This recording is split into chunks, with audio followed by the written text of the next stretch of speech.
Il se présentera devant le sacrificateur Éléazar, qui consultera pour lui le jugement de l'Ourim devant l'Éternel.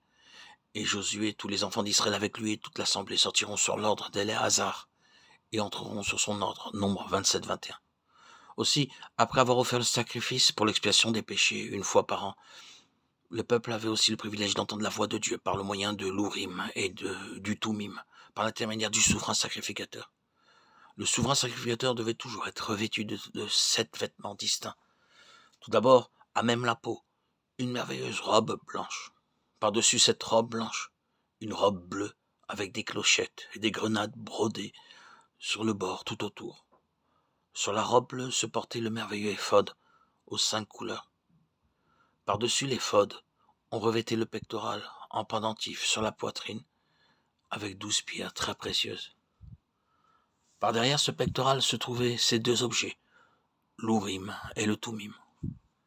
Sur sa tête, il y avait une tiare avec une lame d'or sur le devant, en guise de diadème.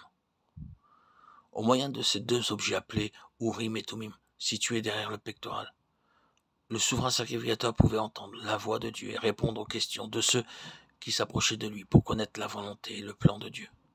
Jusqu'à nos jours, personne ne sait de quelle manière fonctionnaient ces 2 objets, Ourim et Toumim.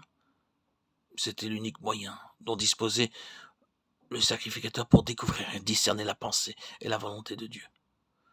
Maintenant, pour le croyant, le Seigneur Jésus lui-même est devenu cet Ourim et ce Toumim. Envoie ta lumière et ta fidélité. Qu'elle me guide, qu'elle me conduise à ta montagne sainte et à tes demeures. Psaume 43:3. En d'autres termes, fais sortir ta lumière et ta vérité. Qu'elle me conduise et m'amène à ta sainte colline, à ton tabernacle, à ton habitation. J'irai vers l'autel de Dieu ma joie et mon allégresse, et je te célébrerai sur la harpe, ô Dieu, mon Dieu. Psaume 43:4. Le Seigneur Jésus-Christ est mon Ourim et mon Toumim. Il est ma lumière et ma vérité. Jésus leur parla de nouveau et dit, je suis la lumière du monde. Celui qui me suit ne marchera pas dans les ténèbres, mais il aura la lumière de la vie. Jean 8:12. Jésus lui dit, je suis le chemin, la vérité et la vie. Nul ne vient au Père que par moi. Jean 14:6. Le Seigneur Jésus-Christ n'est pas seulement mon sauveur, mon rédempteur et mon souverain sacrificateur, mais il est en même temps mon Ourim et mon Toumim. C'est avec son aide que je suis en mesure d'entendre la voix de Dieu, et ainsi j'ai ma participation et mon rôle à jouer dans la construction de son tabernacle céleste. En devenant moi-même une partie de cette habitation céleste, je puis alors y contempler la gloire de Dieu, et je deviens moi-même une partie de cette gloire de Dieu. C'est pourquoi, dans les jours où nous sommes, la gloire de Dieu peut vraiment descendre en nous et sur nous, afin de nous rendre capables d'entendre la voix douce et subtile de Dieu jour après jour. Mais Christ l'est comme fils sur sa maison, et sa maison c'est nous, pourvu que nous retenions jusqu'à la fin la ferme confiance et l'espérance dont nous nous glorifions.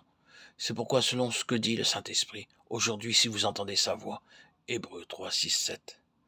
Ma conviction, c'est que chaque croyant peut faire aujourd'hui l'expérience d'entendre la voix de Dieu.